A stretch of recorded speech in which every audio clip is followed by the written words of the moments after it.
দেশের ২৪ সাংবাদিকের ব্যাংক হিসেবে ১,২৬৮ কোটি টাকার লেনদেনের তথ্য পাওয়া গেছে। এর মধ্যে ১,২৩৮ কোটি টাকা তুলে নেওয়া হয়েছে। ব্যাংক হিসেবগুলোতে বর্তমানে ৩০ কোটি টাকা জমা রয়েছে।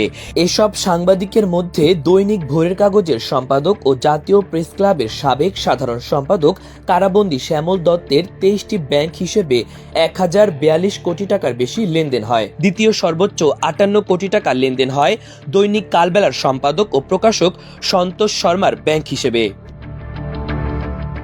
দুর্নীতি দমন কমিশন, দুদক এবং তথ্য ও সম্প্রচার মন্ত্রণালয়ের সূত্রে এ তথ্য জানা গেছে।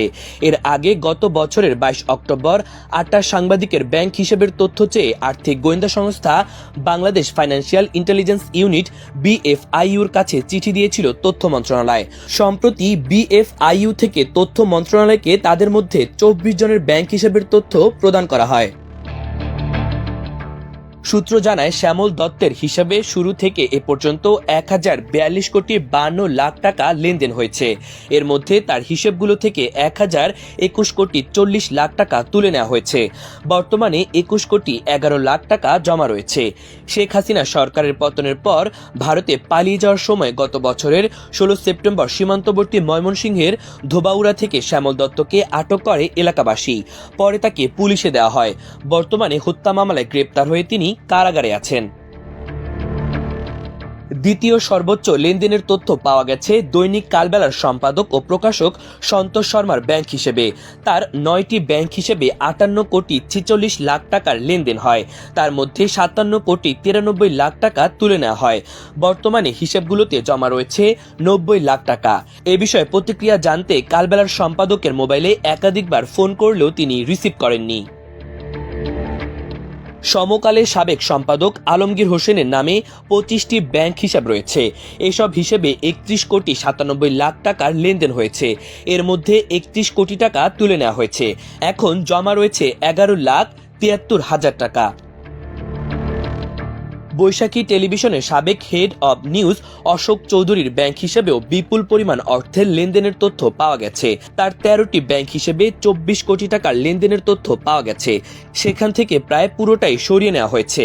বর্তমানে স্থিতি রয়েছে ৪,৬১,০০০ টাকা। বাংলা ইনসাইডারের প্রধান সম্পাদক সৈয়দ বোরহান কবিরের ৫৭ ব্যাংক হিসেবে ১৮ কোটি ৫৭ লাখ টাকা জমা করা হয়। এসব হিসেব থেকে ১৭ কোটি ৪৬ লাখ টাকা তুলে নেওয়া হয়েছে। বর্তমানে হিসাবগুলোতে জমা আছে ১ কোটি ১০ লাখ টাকা।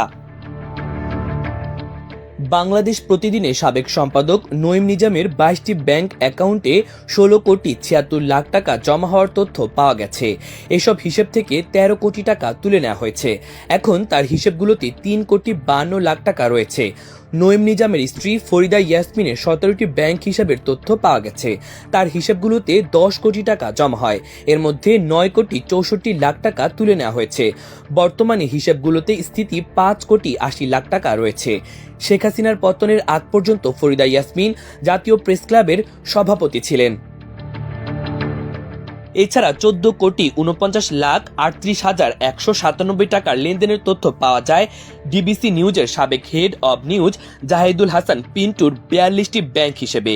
এসব হিসেব থেকে ১১ কোটি ৫৪ লাখ টাকা তুলে নেওয়া হয়েছে। বাকি ২০ কোটি ৮৭ লাখ টাকা জমা রয়েছে। এ বিষয়ে জানতে চাইলে জাহিদুল হাসান পিন্টু আমার দেশকে বলেন, এই পরিমাণ অর্থ আমার ব্যাংকে লেনদেন হওয়া একেবারেই অসম্ভব। কোথাও একটা ভুল হয়েছে, হয়তো অন্য কারো লেনদেন আমার সঙ্গে মিলিয়ে ফেলা হয়েছে। এটাকে আমার কাছে আজগুবি মনে হচ্ছে। ২০০১ সাল থেকে আমি আয়কর রিটার্ন জমা দেই। আমার সব তথ্য সেখানে প্রদর্শন করা আছে। আমার ৫টি ব্যাংক হিসাব রয়েছে। তাতে শুরু থেকে এ পর্যন্ত ৩.৫ কোটি টাকার বেশি লেনদেন হওয়ার কথা নয়। আর ব্যাংকে যে পরিমাণ টাকা জমার কথা বলা হয়েছে সেটাও কোনোভাবে সম্ভব নয়।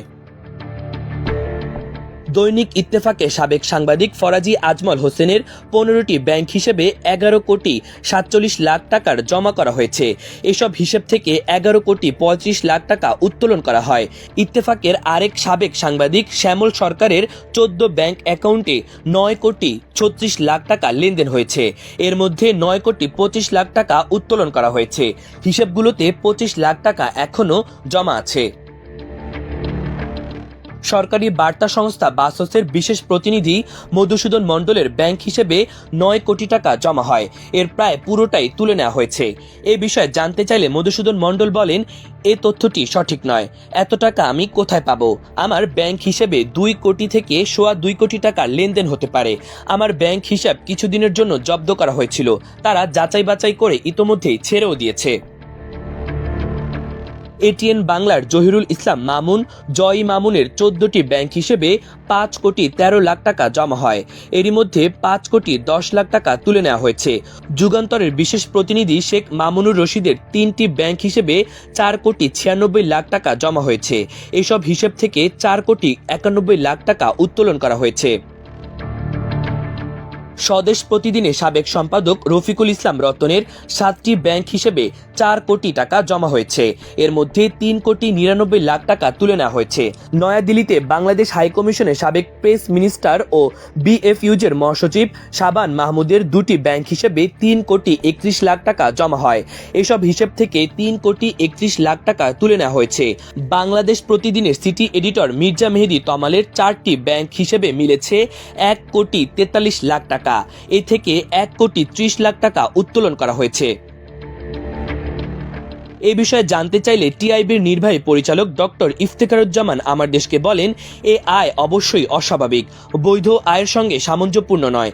গত 15 বছরে অন্য অনেক পেশার মতো সাংবাদিকতা পেশাও কর্তৃত্ববাদের দোসর হয়ে কাজ করেছে।